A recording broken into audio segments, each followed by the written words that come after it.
Okay, so Ambassador Build 001. 001. This guitar was spec'd out by Eric Mooney in Arizona. Again, contextually, this guy plays in houses of worship, and he was looking to build a guitar that I think blended a lot of vintage elements into the Dunham package, which I'm all for it. I think it's awesome. He is a big Gibson custom shop enjoyer, we'll say that. And so a lot of the features kind of reflect that with some modern touches. And we'll start with the finish. Now this finish was painful. This was difficult to get right. Different than the other guitars that I was building, this actually has a book-matched plain maple cap. And so the reason that I did that is so that I could get a burst that still showed through.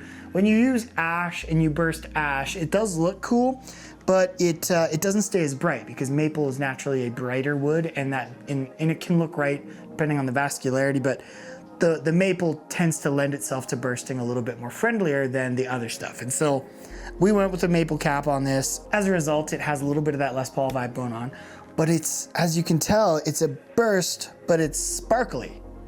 Now, this finish, I actually redid this finish because the first time out of the gate, I was not super happy with how it turned out.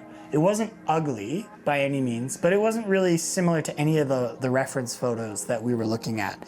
And Eric was totally cool with it. He was super easy to work with, and he was happy to keep it as is. And I was not. I wanted it to be perfect. I wanted it to look like the reference image and look like just kind of what we had set out to do in the original. So I had actually finished this guitar, there was clear coat on it, and then I stripped it all back and started over.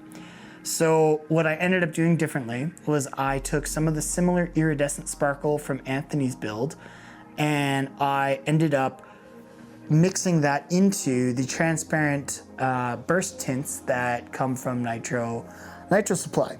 And so we have what is like a very cool tobacco burst with a little bit more yellow than your standard tobacco burst. And yeah, we ended up with a really killer burst guitar that is all sparkles all over the place, and it just looks and feels awesome, feels vintage, looks funny modern, but also very, very not modern.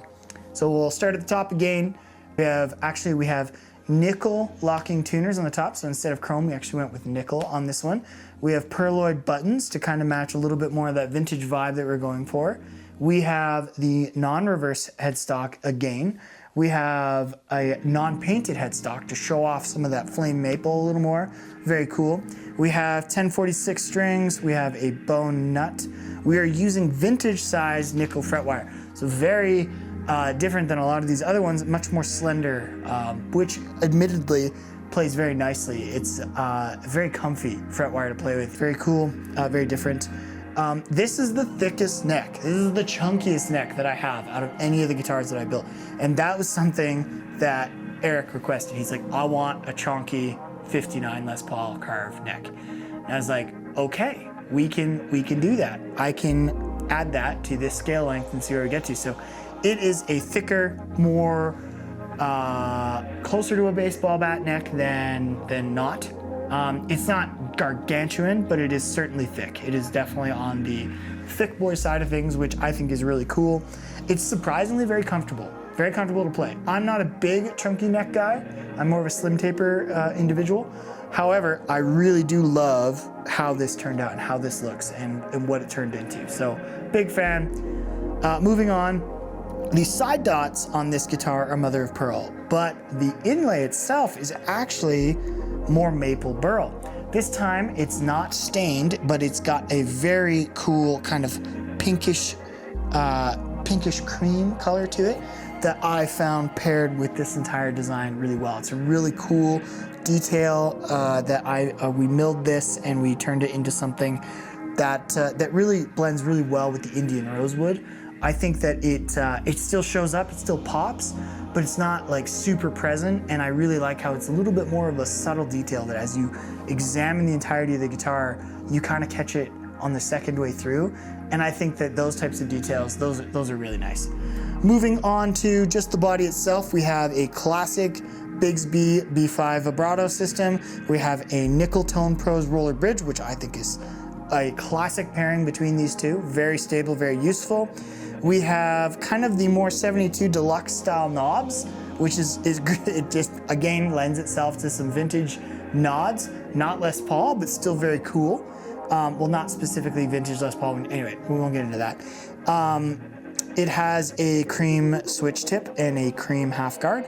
Very nice touches, very Les Paul. And it is a classic three-way switch. 0.022 microfarad Mallory caps, so different than the orange drops. And so for pickups, we have Peg City 59s.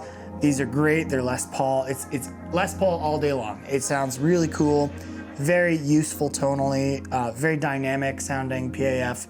Again, I don't have enough great things to say about it. Very warm sounding pickup with enough brightness to kind of chew through some gain. Just very creamy on the breakup, and yeah, big fan overall of this guitar. Just love it.